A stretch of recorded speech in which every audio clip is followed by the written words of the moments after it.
بسم اللہ الرحمن الرحیم۔ السلام علیکم، کیسے ہیں آپ احباب؟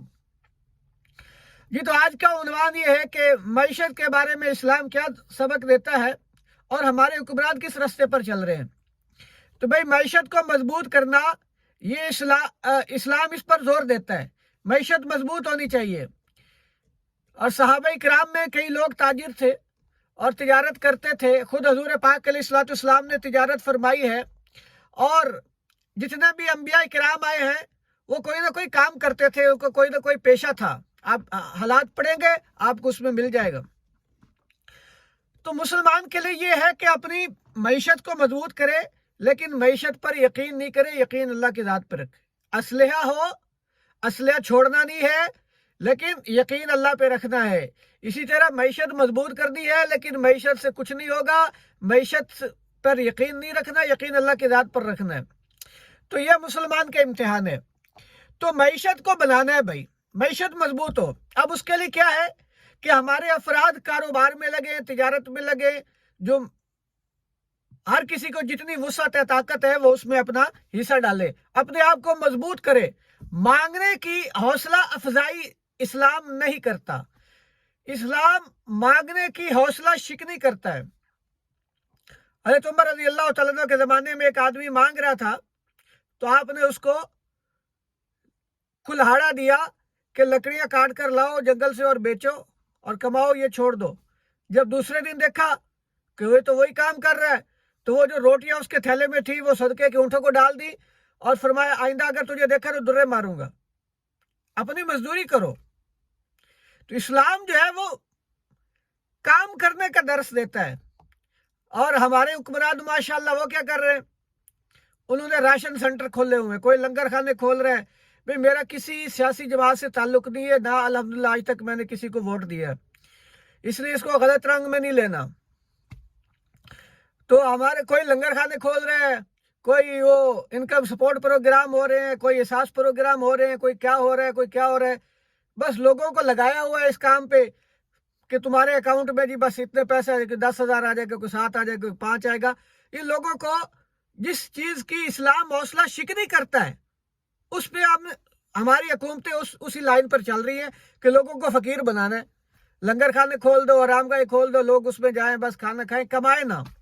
جبکہ اسلام یہ درس دیتا ہے کہ آپ کمائیں، آپ مزدوری کریں، آپ تجارت کریں، دکان کھولیں، ایسے خالی ہاتھ نہ بیٹھے رہیں۔ لیکن ہمارے حکمرانوں نے تو یہ طریقہ اختیار کیا ہوا ہے ووٹ لینے کے لیے کہ فلاں پروگرام کھول دو، فلاں پروگرام کھول دو، کوئی بس آ رہے ہیں۔ اب اسی وجہ سے یہ آپ دیکھیں علاقوں میں جائیں تو لوگ جو ہے وہ محنت مزدوری نہیں کر رہے۔ پہلے خواتین جو ہے وہ فصلوں میں محنت کرتی تھی، اب فصلوں میں محنت کرنے کے لیے لوگ نہیں ملتے، کہتے ہیں ہمارے تو پیسے آ جائیں گے پکے پکے، کوئی 10,000 آ رہا ہے، کسی کو 15 آ رہا ہے، تو بس یہی کام چل رہے۔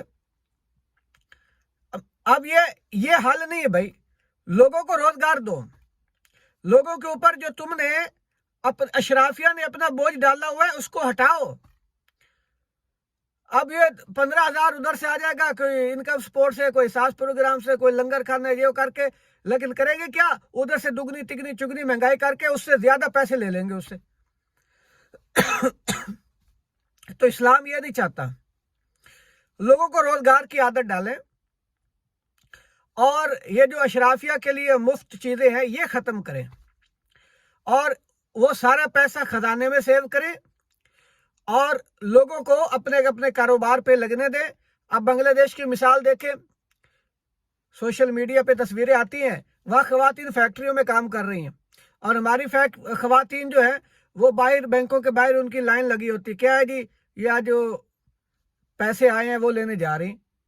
وہ خیرات سسٹم چالو کیا ہوا ہے۔ تو بھائی مہربانی کریں، لوگوں کو کاروبار پہ لگائیں، یہ چیزیں ختم کریں، اور یہ چیزیں بھی اور باقی چیزیں بھی، یہ اور اشرافیہ کی جو منمانیاں ہیں، جو عیاشیاں ہیں، یہ ساری ختم کریں۔ اب حیران ہونے کی بات ہے، ایک آدمی مقرر ہے کس بات پہ بھی، اس نے آلو مٹر ٹماٹر کا بھاؤ دیکھنا ہے منڈی میں، لیکن اس کو گاڑی دی ہوئی کروڑوں کی جو تیل دبا کے پیتی ہے۔ بھائی وہ آلٹو پہ نہیں جا سکتا، لیکن نہیں عیاشیاں ہیں۔ اب جن وہ انگریز چلے گئے، جو وہ عیاشیاں یہاں ان کے افسر کرتے تھے، وہی عیاشیاں آگے آگے چلتی آ رہی ہیں۔ تو بھئی گزارش ہے کہ ہم اپنی معیشت کو مضبوط کریں، اپنے آپ کو، جو مزدور ہیں وہ مزدوری پہ لگائیں، اپنے آپ کو کام پہ لگائیں، اور یہ مانگنے کے چکر میں، لائنوں کے چکر میں اس میں نہ پڑیں، اور محنت کریں۔ اور محنت کریں گے تو دیکھو بنگلہ دیش کتنا آگے نکل گیا۔ اللہ تعالیٰ ہمیں بھی محنت کی توفیق دے، ایمان دے، یقین دے، حضور پاک علیہ الصلوۃ والسلام کے مبارک طریقوں پر چلنے والا بنائے۔